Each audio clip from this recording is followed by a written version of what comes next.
Rebonjour et bienvenue pour ce dernier workshop de l'après-midi qui est consacré à la question comment rendre son pitch plus vivant et bien se vendre. C'est Valérie Moreau qui va nous présenter. Alors Valérie fait partie du groupe, du réseau Bouge ta boîte.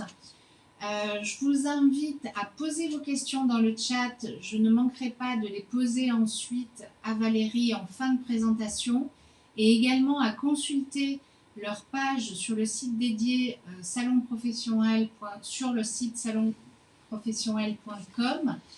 Vous pourrez ainsi prendre rendez-vous avec Bouge ta boîte et ainsi en savoir plus sur ce réseau.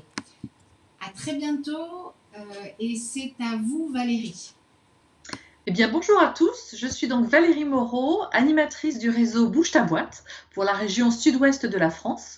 Je suis donc au contact des entrepreneurs d'ailleurs, sur la région sud-ouest de la France, mais plus globalement sur toute la France, pour les aider à avoir la meilleure expérience possible de leur vie d'entrepreneur et les accompagner dans les difficultés qu'elles peuvent rencontrer.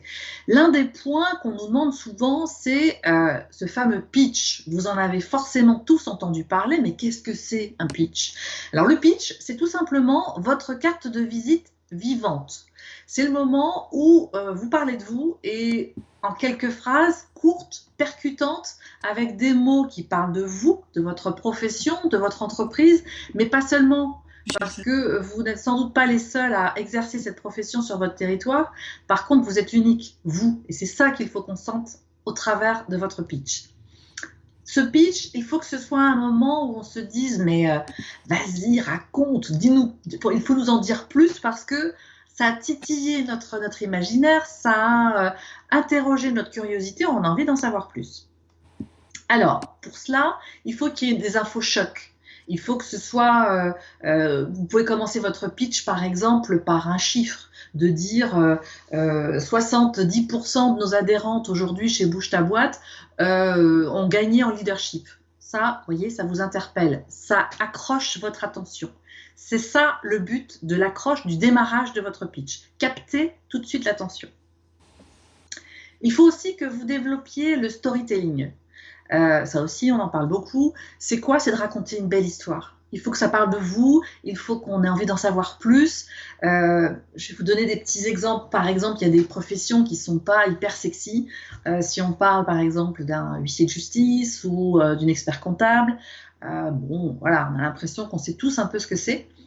Et parfois, vous avez des gens qui sont juste tellement à leur place, qu'ils vont tellement savoir nous communiquer leur passion pour leur métier, que c'est avec eux qu'on va avoir envie d'avancer, qu'on va avoir envie de travailler. C'est ces gens-là aussi qu'on va avoir envie de recommander.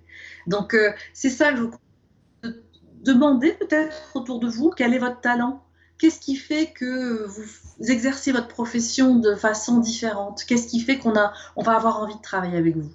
Et ça, les adjectifs qui vont sortir, les éléments qui vont en sortir, je vous invite vraiment à les intégrer dans votre pitch. Vous pouvez également y mettre un trait d'humeur, quelque chose, une punchline, quelque chose qui soit facile à retenir et qui soit un peu marquant. Il faut avant toute chose que vous sachiez à qui vous vous adressez. C'est assez simple, mais en même temps, on fait tellement ça comme un exercice compliqué ou qui nécessite... on entend parfois des pitchs, genre, vous savez, les tables de multiplication, telles qu'elles sont récitées par les enfants. Donc on connaît bien la chanson, on a bien l'air. Parfois, ils oublient les paroles d'ailleurs. Mais donc voilà, il faut que vous ayez votre propre ton, il faut que vous ayez quelque chose, donc certes, qui soit travaillé en amont. Enregistrez-vous. Ça fait partie des choses, vous êtes toute seule dans votre bureau, tout seul dans votre bureau, ça ne dérangera personne. Enregistrez-vous, filmez-vous en train de faire votre pitch. Vous allez pouvoir voir vos défauts de langage, votre attitude, votre posture, c'est pareil. Soyez souriant quand vous faites votre pitch. Si vous faites votre pitch hyper renfrogné comme ça, on a l'impression que franchement ça vous barbe, ça va pas être hyper attirant. Soyez souriant, soyez passionné, enthousiaste. en présentant ce que vous faites. C'est la moindre des choses, c'est votre propre activité que vous défendez. Donc faites-le avec le sourire et avec passion. Entraînez-vous, vous pouvez l'écrire aussi, et préparez-en plusieurs, parce que vous n'allez bien sûr pas pitcher de la même façon un banquier, le prospect que vous avez envie d'attirer à vous depuis des mois. Si vous croisez, voilà, il faut que vous soyez prête à rebondir, et en même temps, ce ne sera pas le même pitch que celui que vous avez préparé pour votre banquier. Donc, vous préparez plusieurs pitchs, vous essayez de voir celui avec lequel vous êtes le plus à l'aise. L'idée, ce sera toujours de vous mettre un peu en situation. Imaginez, vous êtes sur le marché, vous croisez une connaissance qui est accompagnée justement d'un prospect avec lequel vous aimeriez vraiment travailler. Et bien voilà, on va vous présenter, clac, il faut que ça démarre. Il faut qu'en quelques phrases, vous suscitiez suffisamment d'intérêt pour que la personne vous demande votre carte de visite et que vous ayez une chance de provoquer vraiment un rendez-vous. Un autre exemple, ça va être le pitch ascenseur. Ça, c'est un exercice aussi qui peut être assez compliqué. Vous appelez l'ascenseur en bas d'un immeuble de 30 étages. Près de vous, va monter avec vous dans l'ascenseur. C'est toujours the prospect, toujours lui, qui va monter avec vous dans l'ascenseur et vous avez 30 secondes pour le convaincre. 30 secondes pour capter son attention et pour lui donner envie d'en savoir plus sur vos prestations et sur la façon dont il pourrait travailler avec vous. Voilà, croyez en vous déjà. Croyez en vous, écrivez déjà, vous de votre côté, quels sont vos talents, qu'est-ce que disent vos clients de vous, ou qu'est-ce que vous aimeriez bien qu'on dise de vous. Qu'est-ce qui fait votre différence par rapport à vos confrères, à vos concurrents, comme vous voulez. Qu'est-ce qui est mis en avant en général? Qu'est-ce qu'on associe comme qualité, comme caractéristique à votre façon de travailler, à votre façon d'être? Puisque, comme je viens de le dire, vous exercez certes une profession, vous exercez certes un métier avec passion, mais c'est votre savoir-être qui fera toute la différence. Je parlais tout à l'heure des experts comptables. Les experts comptables, en fonction des villes où vous êtes, il y en a des dizaines et des dizaines. Il faut savoir tirer son épingle du jeu, il faut pouvoir être cette personne en qui on va avoir confiance et à qui on a envie de confier en fait nos intérêts, parce qu'un expert comptable, c'est quand même pas non plus n'importe quel boulot. La confiance, ça fait partie des clés. Je vais vous citer un autre exemple qui est très récent. J'ai fait connaissance d'une jeune femme notaire qui est donc adhérente chez Bouge ta boîte, qui nous a rejoint il y a quelques temps. Et j'ai adoré en fait sa façon de présenter son métier. On a, vous savez, des vieux clichés. On a l'impression que notaire, c'est un métier principalement d'hommes, avec des gens qui mettent une certaine, ou de femmes, hein, mais je crois que c'est quand même un métier majoritairement masculin. Des gens qui mettent une certaine distance en général, avec lesquels on ne se sent pas toujours très à l'aise. On a parfois un peu de mal à poser des questions. Et cette jeune femme, elle est juste pétillante, passionnée, elle est hyper souriante, elle est jolie comme un cœur, féminine, pas du tout dans les codes tailleur strict, etc. Et du coup, on a juste envie de travailler avec elle, de lui confier. C'est un métier en plus où on confie des choses importantes. On n'y va pas très souvent dans une vie, mais quand on y va, c'est pour des choses qui comptent. Donc voilà, soyez vous-même en fait. Et ce pitch, c'est le moment de donner un bout de vous, de donner envie d'en savoir plus sur vous et d'avoir envie de faire un bout de chemin avec vous, puisqu'une collaboration professionnelle, quelle qu'elle soit, c'est accepter de faire un petit bout de chemin, d'accompagner la personne, que ce soit parce que c'est par exemple du coaching, et là ça va durer sur un petit moment, mais même dans l'achat d'un bouquet de fleurs chez une fleuriste, il y a des gens à qui on va avoir envie de retourner parce qu'on a été bien accueilli, parce que le sourire est agréable, ou qu'on a envie d'y aller parce que cette fleuriste, par exemple, saura défendre sa boutique et sa façon de travailler en disant que c'est depuis qu'elle est gamine, qu'elle est passionnée par les couleurs, par les fleurs de saison, qu'elle prépare les choses et qu'elle adorerait vous montrer. Vous voyez, l'enthousiasme qu'on peut mettre dans une information, ça change tout. Pour vous citer d'autres exemples, par exemple, décoratrice d'intérieur, ça c'est un métier aussi assez récent. Si dans le pitch vous dites que vous êtes décoratrice d'intérieur et que vous allez nous aider à faire des jolis intérieurs bien confortables, j'ai pas appris grand-chose, a priori, sur votre métier, ni sur votre façon de l'exercer. Par contre, si vous y mettez un peu de votre façon de travailler, des choix personnels que vous avez faits pour exercer votre profession, par exemple en disant j'ai fait le choix de travailler avec des artisans de notre territoire, ou j'ai fait une étude sur l'impact des couleurs sur l'humeur, etc., etc. Tout est bon pour vous différencier, tout est bon pour montrer une facette de vous qui va nous donner envie de creuser un petit peu. Bon, je parle beaucoup, mais il y a peut-être des questions déjà. Ou je parle toute seule, peut-être. Oui, pas de problème. Pas de problème, je peux même continuer, hein. On m'arrête plus en général quand on me confie la parole, je ne la rends plus, donc ne vous inquiétez pas, je peux poursuivre. Euh, Quand je parlais de posture tout à l'heure, c'est aussi donc hyper important. Il faut que vous donniez envie. Il faut que vous paraissiez hyper professionnel en toute occasion. Si on vous demande ce que vous faites, prenez la posture professionnelle.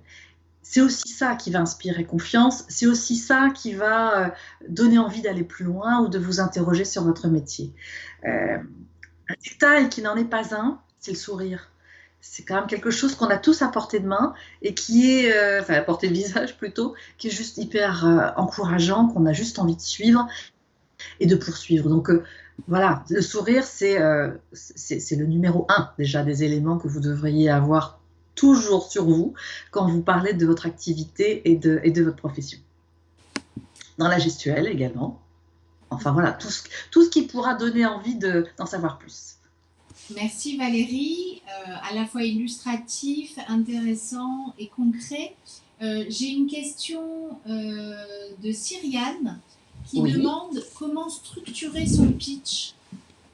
Alors, comment structurer? En fait, on peut le structurer, par exemple, démarrer avec une info choc. Je vous ai parlé d'un chiffre. Ça, c'est pas mal de commencer par un. De se dire 50%. C'est ce que j'ai fait gagner en chiffre d'affaires à mes clients depuis qu'ils travaillent avec moi, depuis qu'ils me suivent en coaching. Clac, ça pose tout de suite. Après, c'est peut-être de parler d'une expérience client. Suivez un peu, la cible. C'est aussi comme ça que vous allez structurer votre pitch. Une information qui va concerner la cible auprès de laquelle vous allez pitcher. Donc, ne tombez pas à côté. Ensuite, vous pouvez tout à fait parler d'une expérience client. Il faut que ce soit court, hein. Un pitch, c'est pas plus d'une minute. Donc, voilà, parler d'une expérience client favorable, d'un retour que vous avez eu. Et puis, avec une punchline, quelque chose, essayez de voir un peu comment, par une espèce de slogan ou quelque chose qui va être facile à retenir, qui parle de vous, qui parle... je pense à une de nos adhérentes également, qui sera sans doute flattée, que je pense à elle maintenant, qui est diététicienne, naturopathe, et qui s'appelle Alexandra, et qui dit avec Alex, on oublie ses complexes.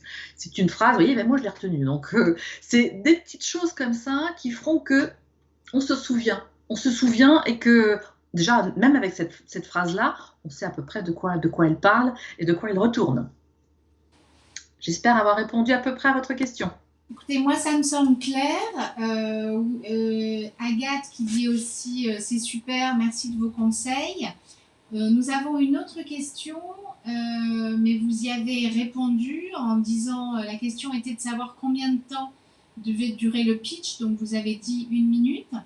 Mais moi, j'aurais une question et j'aimerais, s'il vous plaît, que vous nous présentiez un peu plus en détail le réseau Bouge ta boîte en parallèle de ces informations sur le pitch. Avec grand plaisir. Alors moi, j'ai rejoint le réseau Bouge ta boîte en tant qu'adhérente, tout d'abord, en tant qu'entrepreneur. Donc j'ai été entrepreneur pendant 5 ans et j'avais besoin d'être accompagnée parce que je me sentais assez seule en fait dans mon bureau. Besoin d'échanger avec mes pairs, besoin d'échanger, d'avoir des rôles modèles en fait en quelque sorte, savoir comment les femmes ou comment les entrepreneurs s'y prenaient. J'ai testé plusieurs réseaux jusqu'à ce que je trouve ma place et j'ai eu un vrai coup de foudre. C'est réel, c'est pas du tout une phrase de commercial, c'est un vrai coup de foudre, un vrai coup de cœur pour ce réseau où je me suis sentie à ma place où j'ai rencontré des femmes qui venaient en toute bienveillance pour s'entraider, pour grandir en compétences, pour gagner en leadership également. Voilà, donc j'étais adhérente dans ce réseau pendant 2 ans et j'ai la chance d'avoir rejoint l'équipe de Bouge ta boîte depuis 1 an. Donc je connais ce réseau de l'intérieur comme de l'extérieur. Je peux vous assurer que c'est aussi beau de l'intérieur que de l'extérieur. Chercher, c'est de la convivialité, des compétences, un soutien, de la solidarité dans cette période compliquée. Moi, je ne peux que vous encourager à rejoindre un collectif. Ne restez surtout pas seul en tant qu'entrepreneur. Là, il y a un vrai soutien. C'est une mine d'idées.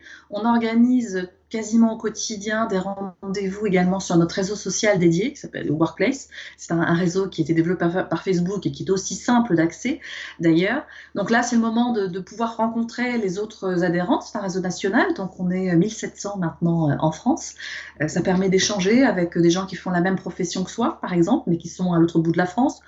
Donc, on ne peut pas forcément se marcher sur les plates-bandes, mais c'est aussi le moment de se former. On organise des webinaires sur comment bien prospecter sur LinkedIn, comment bien se recommander, etc.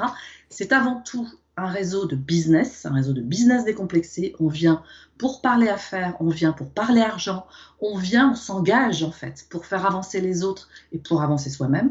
C'est un réseau de recommandations. Donc c'est comme si, ce sont des réunions qui se tiennent tous les 15 jours, c'est comme si tous les 15 jours, vous veniez à la rencontre de votre flop commercial. Pendant 1h30, on se retrouve, on discute entre nous, on fait connaître nos activités, on présente nos métiers, etc. Et à la fin de cette présentation, chacune, clac, clac, clac, repart sur son territoire en parlant de vous, avec votre carte de visite dans la poche, et surtout avec une idée très claire, de votre pitch, et de votre profession, et de vos différences, de qui vous êtes. Qu'elle embarque. Merci beaucoup. J'aurais une autre question. Comment est-ce qu'on adhère à ce réseau? Est-ce qu'il y a un coût? Alors, moi, je vous invite à aller voir sur le site bougetaboîte.com. Vous allez avoir à la fin de cette présentation le nom du site qui va s'afficher. Allez voir également, il y a tous les mardis matins à 9h30 un webinaire découverte que j'ai le plaisir d'animer très régulièrement. Pendant 3/4 d'heure, 1 heure, on vous présente tous les tenants et aboutissants du réseau, tout ce qu'on peut vous apporter, les webinaires, les rencontres avec des personnes médiatisées qui sont personnes publiques qui viennent vous encourager à entreprendre, qui viennent vous donner des clés aussi pour réussir dans vos métiers respectifs. Et pendant 3/4 d'heure, 1 heure, on répond à vos questions, on vous présente le réseau. Et voilà, comme ça, vous pouvez ensuite vous inscrire. C'est sans engagement au départ. Vous êtes invité à un bouge-up d'essai, c'est le vocabulaire qu'on utilise pour nos réunions. Et vous venez voir par vous-même si ça vous intéresse, si l'équipe qui est en place déjà sur votre territoire vous plaît et si vous avez envie de travailler avec ces femmes. Le prix de cette adhésion, c'est 490 € hors taxe en une seule fois, 49 € hors taxe sur 12 mois si vous préférez la méthode mensuelle. C'est de toute façon un engagement pour 1 an. Et les droits d'entrée sont de 190 € hors taxe, qui sont payables une seule fois. Si vous renouvelez pendant 5 ans, vous n'aurez payé qu'une seule fois ces droits d'entrée. Ok, merci beaucoup. On a d'autres questions qui reviennent à votre présentation sur le pitch. Oui. Nous avons Agathe qui nous demande: pitch-t-on de la même façon une prestation potentielle qu'à un financier, sachant qu'elle est dans le service à la personne? C'est pour créer une société de service à la personne. Alors, je ne suis pas sûre d'avoir compris la question. Est-ce que de service financier, c'est-à-dire? En fait, sa question, si je la comprends bien également, c'est, mais vous y aviez partiellement répondu, est-ce qu'on pitch de la même façon quand on s'adresse à un prestataire potentiel ou à un financier? Ah oui, d'accord, pardon. Ah non, non, on ne va absolument pas pitcher de la même façon, c'est pour ça. Parce que si vous pitchez un banquier, ce n'est pas les mêmes informations dont il a besoin. Si par exemple vous allez pitcher votre banquier, qu'est-ce que vous voulez? En général, c'est pas juste qu'il connaisse votre activité. Vous n'y allez pas juste pour faire la chat 2 minutes, quoi. C'est vraiment parce que vous avez besoin de quelque chose. Donc vous allez choisir le vocabulaire dont vous avez besoin, vous allez choisir les mots percutants dont vous avez besoin pour le convaincre. Il faut vraiment que vous ayez un pitch presque par personne que vous voulez convaincre en fait, avec un prospect, que ce soit un pitch avec donc effectivement un professionnel, un client même qui pourra aussi parler de vous et qui pourra développer. Il faut voilà, que tous les pitchs soient un peu disponibles dans votre tête et que vous puissiez adapter le vocabulaire utilisé à votre interlocuteur. Maintenant, Laïla qui nous pose une question que je traduirai ainsi. Quand vous parlez de storytelling, Oui. souvent c'est un exercice qui est long, ça prend du temps, et vous nous parlez d'un pitch qui doit durer 1 minute. Donc, comment faire rentrer cette équation? Alors, le storytelling, vous savez, donc certes, ça peut être très long si on raconte toute sa vie. Du coup, ça dépend de son âge. Mais là, ce serait juste par exemple, de dire pourquoi vous êtes arrivé à cette profession. Par exemple, vous êtes coach et vous accompagnez les chefs d'entreprise ou vous accompagnez les changements de métier, etc. C'est de dire comment vous en êtes arrivé là. De dire, ben voilà, moi j'ai été pendant 25 ans salarié dans diverses entreprises. J'ai eu à un moment un accident de vie et j'aurais eu besoin d'être accompagnée de telle ou telle façon. Je n'ai pas trouvé d'interlocuteur qui sache répondre à cette demande. Finalement, je me suis dit qu'il y avait sans doute un besoin.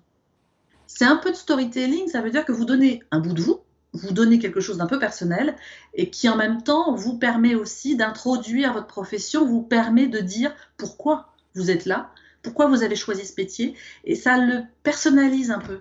Du coup, ça humanise en quelque sorte votre discours. C'est dans ce sens-là.